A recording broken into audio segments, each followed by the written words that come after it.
E aí, missionários? Tudo bem com vocês?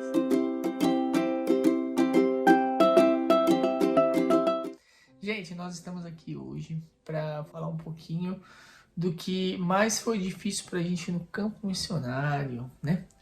Eu vou deixar a Larissa começar, porque são histórias diferentes, porque nós somos pessoas diferentes, né? Então, eu vou deixar a Larissa começar, depois eu falo o que foi mais difícil para mim, tá bom? É isso aí, gente. No vídeo de hoje a gente vai compartilhar o momento mais difícil que a gente já viveu em missão.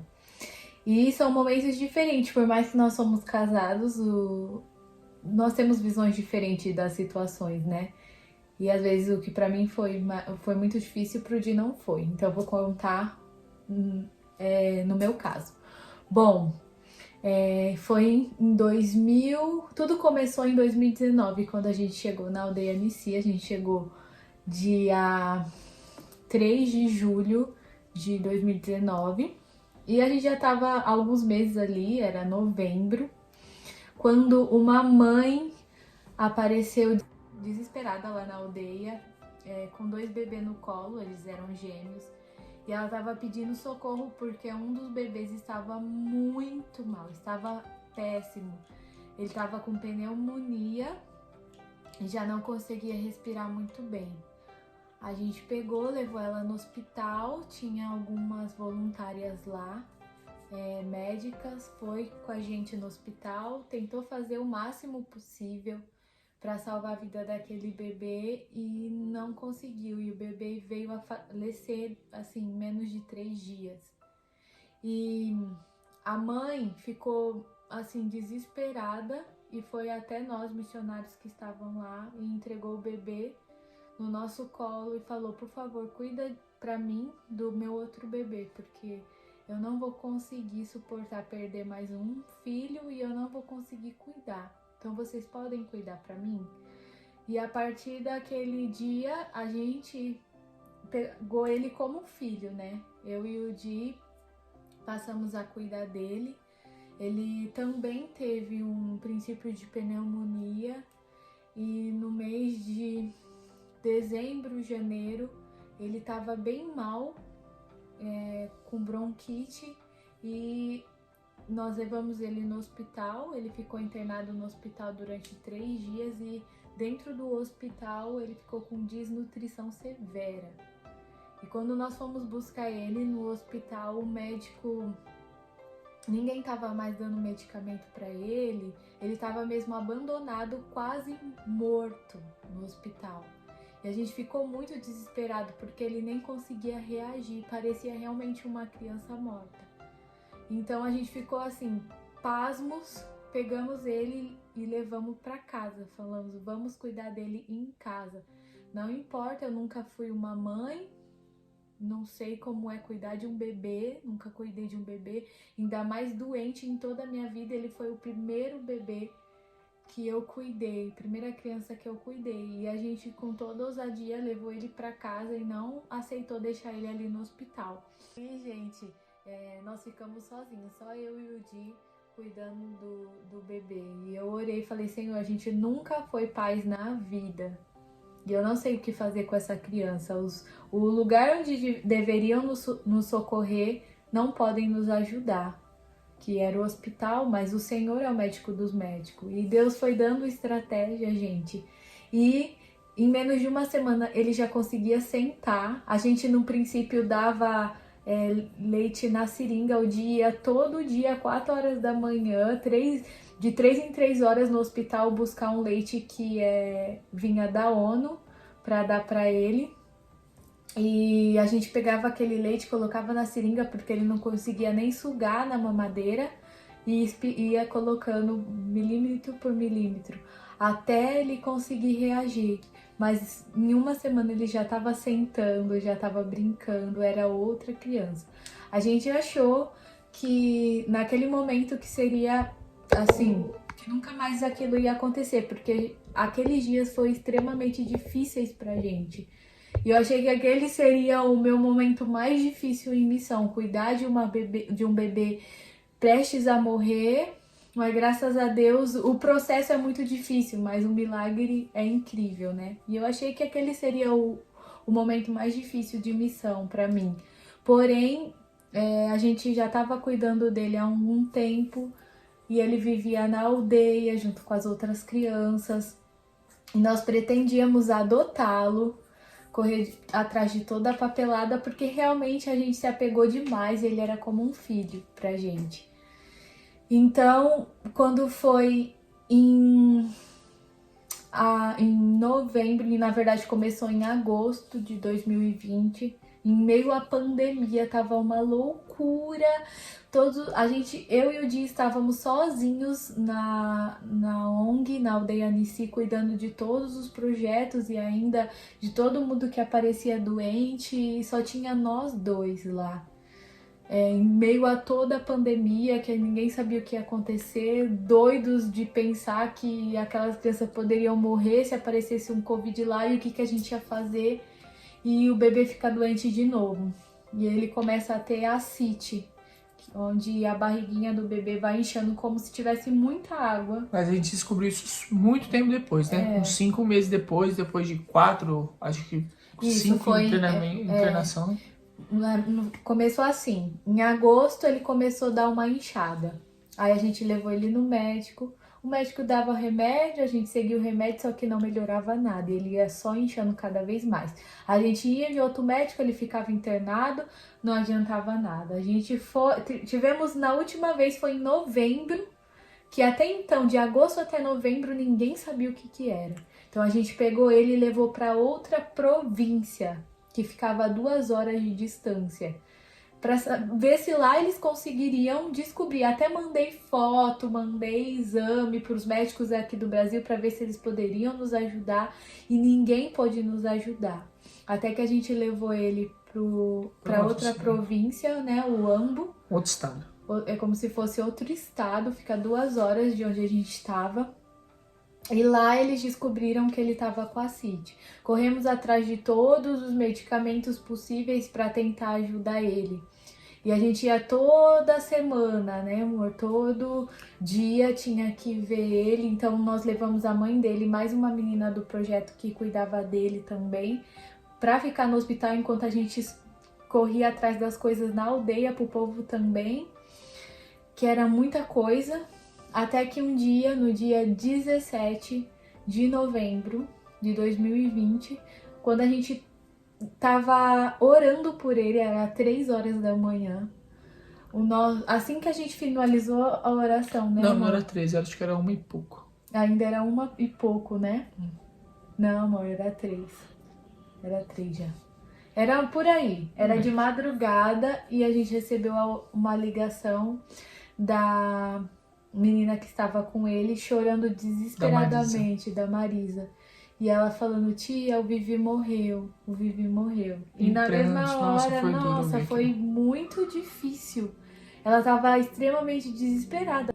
Eu comecei a chorar descontroladamente e eu não acreditava que Deus tinha feito aquilo comigo. Para mim era uma coisa injusta, não só comigo, como com a mãe dele, que estava perdendo mais um filho, como com a Marisa, que também ajudava a cuidar dele, com todas as outras crianças que perderiam ele também, todo o projeto.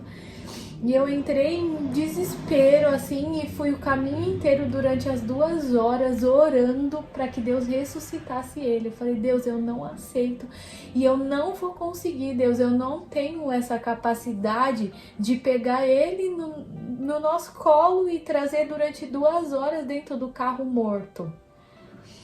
Eu falei: eu não tenho essa capacidade, eu não posso ver o meu filho morto. E eu fui orando determinada a vê-lo ressuscitar.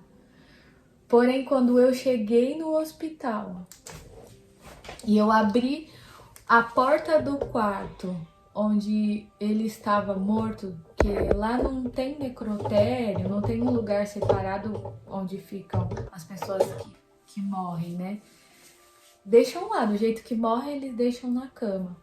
E quando eu abri a porta do hospital, que eu vi o corpinho dele deitado na cama, eu senti uma paz que eu não sei descrever. Uma paz tão grande que me invadiu e parecia que o Espírito Santo veio até mim e enxugou minhas lágrimas e falou para mim: tá tudo bem, não tira ele daqui. A missão que ele tinha para fazer, ele já cumpriu. Foi ensinar vocês a ser pais. Foi ensinar vocês a se doar verdadeiramente por uma vida. E antes dele ser de vocês, ele já é meu. E aí essas palavras me confortaram, me consolaram de uma maneira que eu só sabia agradecer ao Espírito Santo, sabe? Porém, a dor era muito grande, assim, de ver, depois de contar pra mãe. Aí as outras mães dentro do quarto estavam desesperadas porque ele era o terceiro bebê a morrer naquele dia. Elas achavam que era uma maldição que tava no quarto e iria matar todos os bebês. Então a gente já aproveitou ali para orar por ela, já evangelizar, aproveitar a oportunidade e trazer paz para aquele lugar. E pegamos ele. A coisa que eu nunca pensei que eu seria capaz foi levar ele dentro do carro morto durante 2 horas até a aldeia, chegar, confortar todo mundo, confortar a mãezinha dele, biológica.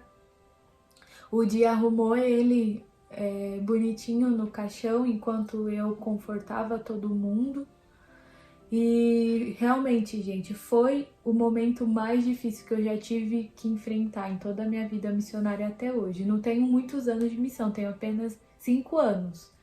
Mas foi o momento mais difícil. Teve outros momentos muito difíceis, mas eu acho que esse foi o que mais me marcou, tanto pela dor, mas também por sentir Deus tão perto de mim, sentir o consolo de Deus.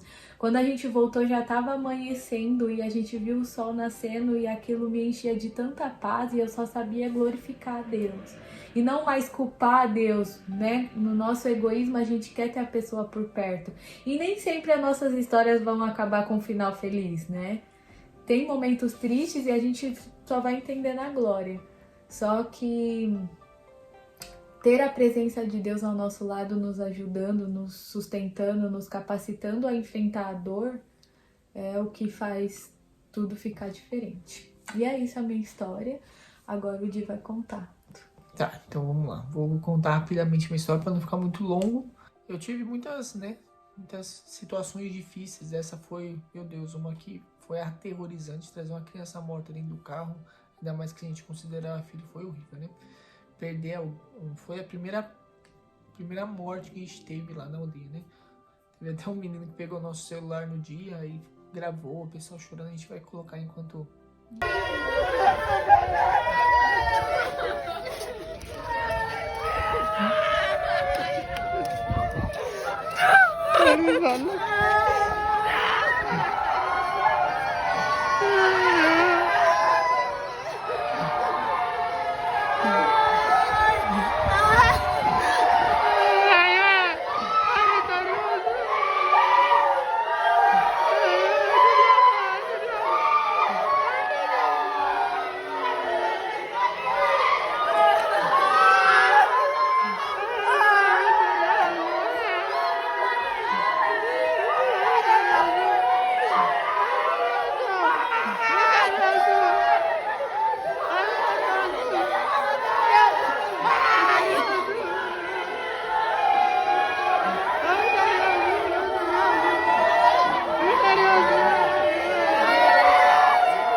Que a Larissa falou realmente foi muito difícil, foi muito tensa.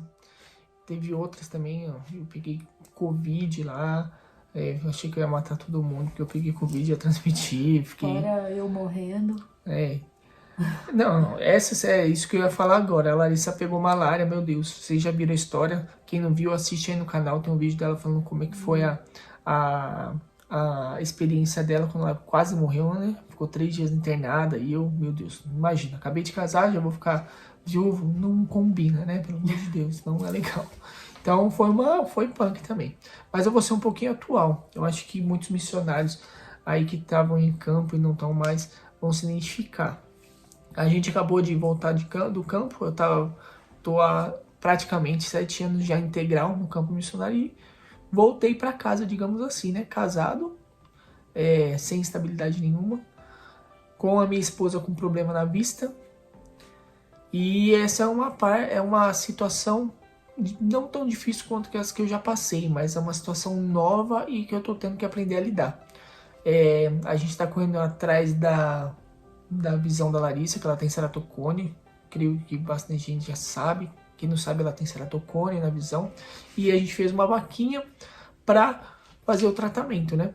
Só que a gente estava indo no hospital lá em Sorocaba e era muito caro mesmo. Além da vaquinha. Né? Não ia dar. Se a gente continuasse se consultando lá, não ia dar para fazer, ia ser tempo perdido. Então a gente está procurando outros lugares para fazer que seja mais em conta e, se Deus quiser, seja de graça, né? Vamos ver se a gente vai conseguir. Mas graças a Deus tem esse dinheiro, a gente já usou uma boa parte com transporte, com exames, com consulta. Então, meu Deus do céu, é muito dinheiro que foi muito dinheiro mesmo. Só que o transporte foi mais de... Só em uma ida para Sorocaba foi R$200 praticamente, 150, R$200 cada ida para lá, fora os exames, que é muito caro, né? Então, essa é uma das minhas preocupações da minha volta de missões. A outra é que eu tenho mais de 30 anos já. Não parece, mas eu tenho mais de 30 anos. Sou jovem, um jovem velho. E a gente, né, é muito novo. Eu tô acostumado a ficar no campo missionário, trabalhando, fazendo as coisas. E tava praticamente 6 anos, quase 7 anos direto, integral e sem tirar férias, né? Então, meu Deus, isso mexe com a gente quando a gente volta para casa. Tem esse tempo de descanso que é necessário, mas é muito louco, né? E a gente tem que se sustentar também, a gente tem que comer, a gente tem que beber, a gente tem que morar, tem conta de água para pagar, tem conta de luz para pagar. E é muito difícil, porque a gente não tem de onde tirar dinheiro, a gente não tem de onde arrumar dinheiro, né? E a gente está estudando bastante, a gente tem um dinheiro guardado que a gente guardou por um bom e longo período aí, que a gente vai abrir um empreendimento. Eu estou estudando muito para conseguir trabalhar de casa, para trabalhar pela internet, né? Estou estudando bastante sobre algumas coisas assim e, se Deus quiser, vai dar certo, mas é muito complicado, porque a gente precisa de resultados para ontem. Só que as coisas não funcionam assim, as coisas demoram demais para acontecer, né? As coisas demoram, sei lá, uma pessoa demora 4 anos para fazer uma faculdade, para começar um trabalho, para ela começar a se desempenhar no trabalho, até ela se desempenhar, ganhar uma relevância, e demora anos a fio, 8 até 10 anos tranquilamente para a pessoa ter uma vida tranquila, né?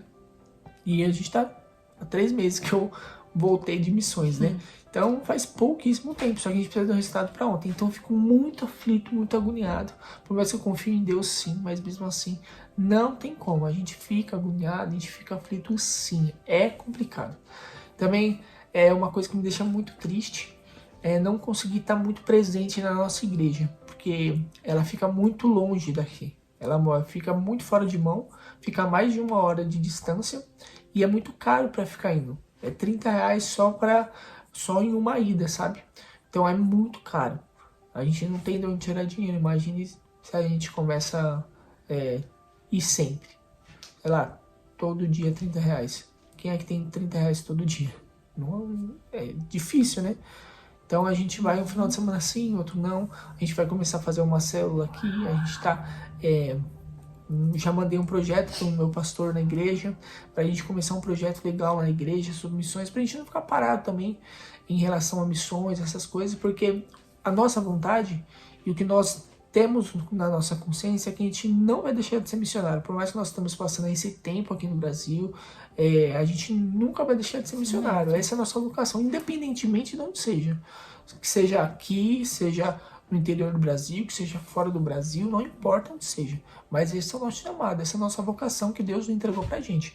Mas enquanto isso, a gente precisa se mexer, a gente precisa fazer trabalhar, sei lá, ganhar dinheiro de algum lugar. Então a gente precisa se sustentar, né?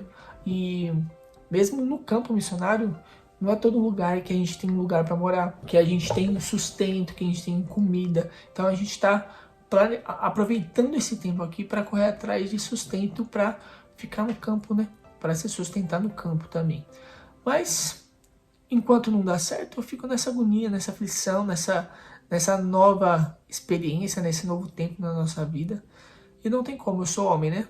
O homem fica aflito, o homem fica agoniado, o homem é o provedor do lar, então a gente fica aflito, né? Por mais que a Larissa tenha um livro que ela já escreveu, que, poxa, seria legal demais se ela vendesse que nem água, ou, sei lá, de outras formas também, não ligo se a minha esposa ganhasse dinheiro, ia ser melhor ainda, ia ser maravilhoso. Mas a gente mesmo assim fica aflito, fica nessa dificuldade aí, né?